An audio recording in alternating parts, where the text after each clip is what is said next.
There is another comic book that I feel like is so freaking like underrated in the DC universe.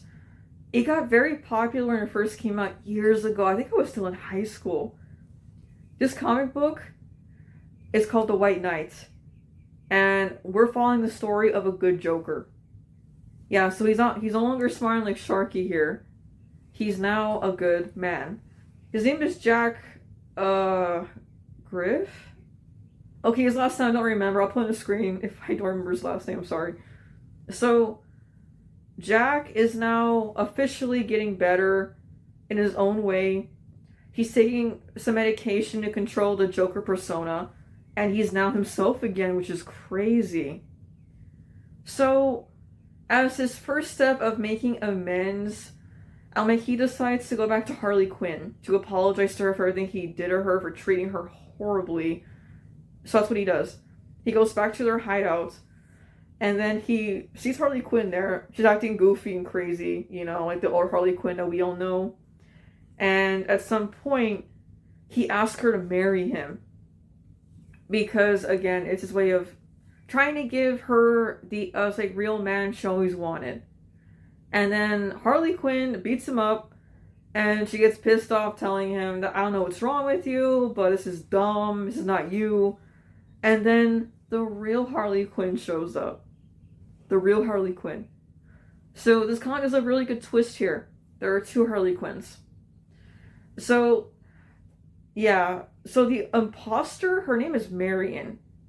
Her backstory is really sad. She was living a horrible life in Gotham. Of course, Gotham is like the city of where people can become like villains any day because Gotham can test your limit, man.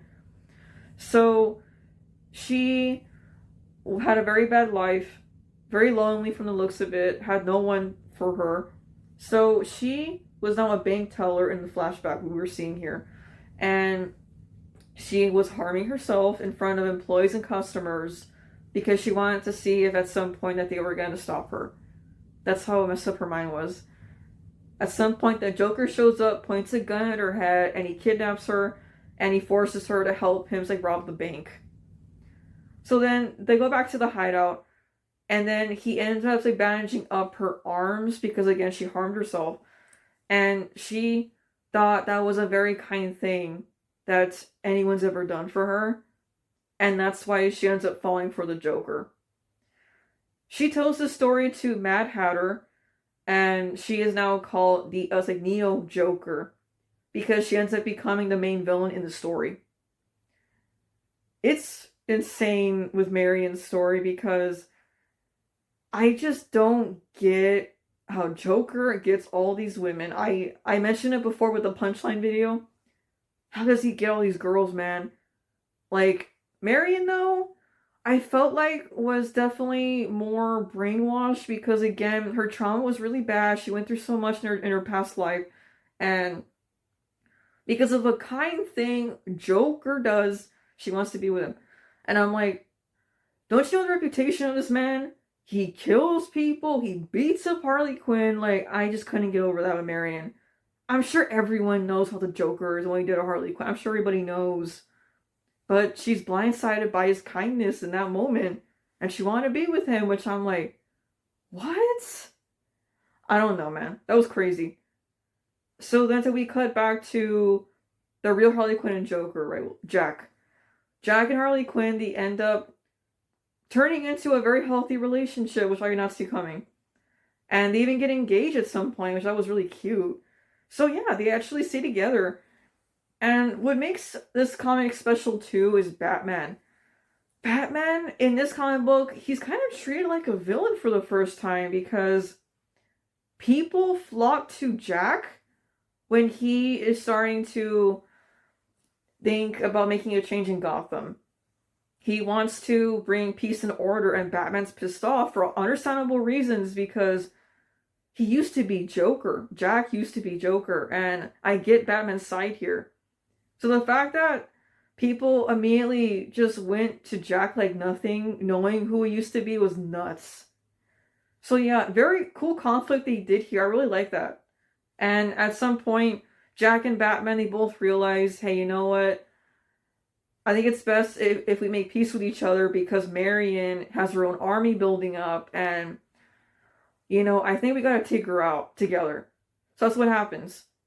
And he unfortunately does become the Joker at some point during the fight. But yeah, they do win the fight, which is great for them. And the comic book has a pretty sad ending, which I'm like, oh man. So at the end of the story with the Jack and Harley Quinn, they get married in prison because unfortunately he can't control Joker anymore. He can't. And during the vows, Jack has a freak out moment because Joker is taking over, and then he fully takes over at that moment in front of Harley Quinn. And I thought that was so sad. And then it cuts to Marion in prison in Arkham Asylum, and she is like listening to Joker laughing. I think that ending meant, from my understanding, I think that ending was supposed to mean that maybe Marion did get her wish, but at what cost? Because think about it, Joker is evil. He beat up Harley Quinn beforehand, and I don't think it's going to be a very good relationship. Like, she looks like Harley Quinn. I guess she does, but I know he's not going to treat her well. I mean, it's the Joker. He's evil, and I'm like, Marion, good luck, because damn, the image you saw is not going to be the one that you want, pretty much. And Harley Quinn, they actually did make a part 2 comic to this, but she ends up pregnant with Joker's kid, which I'm like, whoa. So in a way, I guess she got her happy ending, and yeah, it sucked that she lost Jack, but the fact that she gets to have his kid was pretty sweet if you think about it. So yeah, this comic book is very awesome. It's super original. If you ever see a copy of it, guys, please read this story. It's so good. It's great. One of the most original Joker stories ever made. I never thought a good Joker would work, but it did. So yeah, really great comic. I love it. Okay, guys. That's it for today. I'll see you with a brand new video very soon. Peace out.